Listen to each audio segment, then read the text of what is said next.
So I know a lot of you live on the north part of town, and you're growing concerns about what's happening with the old Pillsbury Mills facility, 18 acres there. And it's been a concern of having hazardous materials there. There have been lawsuits. There have been criminal convictions even, and a lot of activity as of late as to what's going to happen next for that facility. Well, here with 92.7 WMAY, Springfield's News and Talk, I'm Greg Bishop with Springfield's Morning News, and we're joined now by Chris Richmond. He is from Moving Pillsbury Forward. Chris, thanks for taking time with us this morning. How you doing? Oh, glad to be here this morning. Doing very well. Good to hear. So a lot of activity, a lot of movement in the just the past few weeks. What's the latest with the Pillsbury Mills location? Right. This has been a big month for us. A long time coming. Working on the project for over 2 years now. We actually took deed to the property just late last month, and we're moving ahead with some environmental testing, much needed environmental testing. That'll be going on the next few months, and beyond that, we'll be applying for grant funding through the state and federal government. So coming up Wednesday, you're going to have like an informational type of event for the public to get plugged in to understand what's going on with the latest ins and outs. Give us details about when people should plan on showing up. Absolutely. Wednesday evening at Lanphier High School in the Commons area, we are hosting the third of our series of events there. The two previous were pre-COVID era. This is our first since then. So this is an opportunity for us to engage the community, answer questions that they may have about the project. It's doors open at 5:30 for a sign-in, and the program goes from 6 to 8 p.m. We're talking again with Chris Richmond. He is with Moving Pillsbury Forward, and the event is Wednesday at Lanphier High School in the Commons area from 5:30. That's when people are expected to register and sign up and get there. The meeting's actually going to be from 6 to 8, and you're going to hear a lot about what some of the latest are with the location. Chris, for people who aren't familiar with Moving Pillsbury Forward, tell us who's behind it, about the organization, and what the ultimate goals are. Right. The organization we started is a community working group, so very much a grassroots community group put together here in Springfield just in late 2019. Here we are 2.5 years later. We're a registered 501c3 not-for-profit, and we've taken possession of the site with the aim of redeveloping that 18 acres and putting it back into productive use for the community. What does that look like? Because 18 acres, that's a substantial amount of land. Is it ripe for having another manufacturer there? Is it ripe for another park? Or what are some of the things that you're hoping might be revealed as potential uses here? Right, and that's part of what the community meeting's about. We want to discuss with the community what they might like to see there, and then match that up with what's realistic and what can put it into the highest and best use for the community.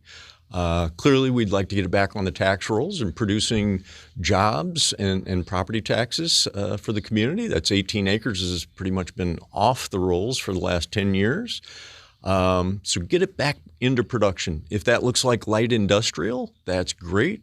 You know, there are robust utilities coming into the site, a 12-inch water main coming into the site, heavy electricity, and it's right on the rail yard there. So there might be a light to medium industrial use, perhaps housing if the IEPA will allow that, or some other use in the community. Yeah, there's a lot of concerns, of course, with the area, 18 acres, and a lot of it's buildings that had asbestos, and that actually led to a lawsuit filed by the Illinois Attorney General back in 2015. Attorney General Kwame Raoul, the current Attorney General, he actually announced last week there's a consent decree that's in place. I'm just going to read to you some of the things here. Raoul's consent orders prohibit the defendants from conducting further operations operations of any kind on the facility. In addition, the defendants not moving Pillsbury Forward. Just to make that clear, you guys aren't the defendants. The previous owners are the defendants in this. So just to make that clear. But the consent decree also says the defendants are required to cease and desist from any further violations of state environmental laws and regulations. Further, one of the consent orders requires payment of $30,000 civil penalty.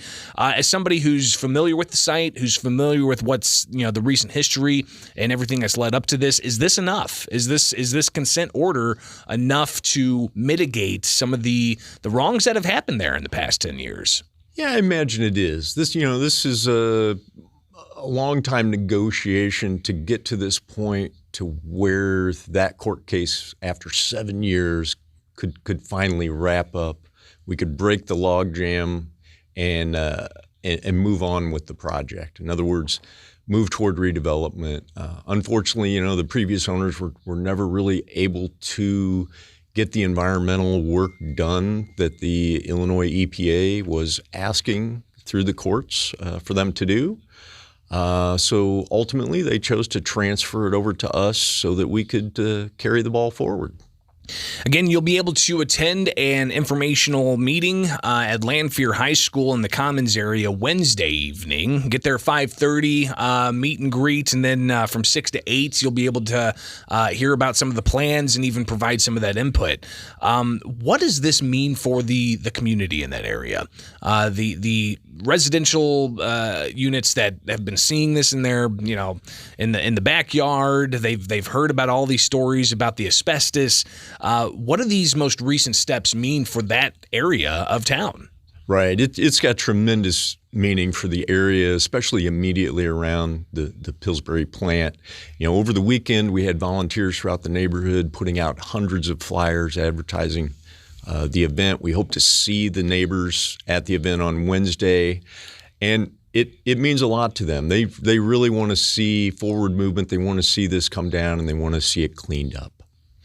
Again, Chris Richmond with us, Moving Pillsbury Forward, and you'll be able to attend an informational meeting from 6 to 8. Who's all going to be there? Of course, Moving Pillsbury Forward. Are there going to be some local officials as well, like City Hall, or who else is going to be at this event? Sure, we'll have our executive board for Moving Pillsbury Forward, a number of our volunteers. We've invited all of the local officials. I've heard back from a handful. I know we're going to have a handful of officials there, hoping to see, like you say, the mayor, aldermen, school board members, et cetera, et cetera. Be good to see. The website, also where you can find more information, pillsburyproject.org. What can people find there? What people can find there is all sorts of information regarding the project, our purpose, our mission as an organization, and details about the site. And if you're a developer, you can find an awful lot of information related to potential future development about the site. Now, this is going to be an informational meeting, getting feedback from the public, again, Wednesday at Lanphier High School. What's the long-term timeline look like here? Is it, the studies that are going to have to be had? How does that play out? What do we see as far as moving forward with groundbreaking, whatever may come of it? How long is this going to be, this process playing out? We've just finished the first year of a 5-year project. So we're looking at another 36 to 48 months to be completely prepared for redevelopment at the site. It's going to take some time, but we're on our way. We're on our way, and I think that's music to a lot of the residents' ears around that area.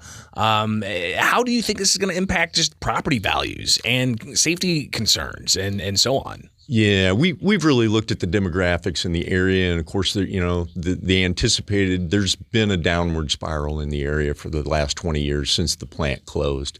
So what we really want to do is break that spiral and reverse it, and get it moving back upward at a reasonable pace and see growth return to the area. What is the long-term plan for moving Pillsbury forward? Is this like something that's going to dissolve after somebody comes in and buys the property with a plan to, bring either light industrial or some other type of project? What does that process look like? That's yet to be determined. Although I will say, as a not-for-profit, we have worked throughout the neighborhood for the last 2 years, working on vacant lots and properties, working with the city, working with the community to improve the entire neighborhood. This is a community development, not-for-profit organization, so we may move on to other projects, but we've certainly got our hands full with one we've got right now. That's no question. It's an 18-acre parcel of land, some hazardous materials that they have to deal with, and a whole host of other things. And again, for people that are not familiar, you did get deed to the property. How much did you pay for that? We paid $1 for the property. $1. Now, was that a check? Did you get $1 out of out of your wallet, or how does that work? Each of the board members chipped in a little bit of change out of their change cups from the car.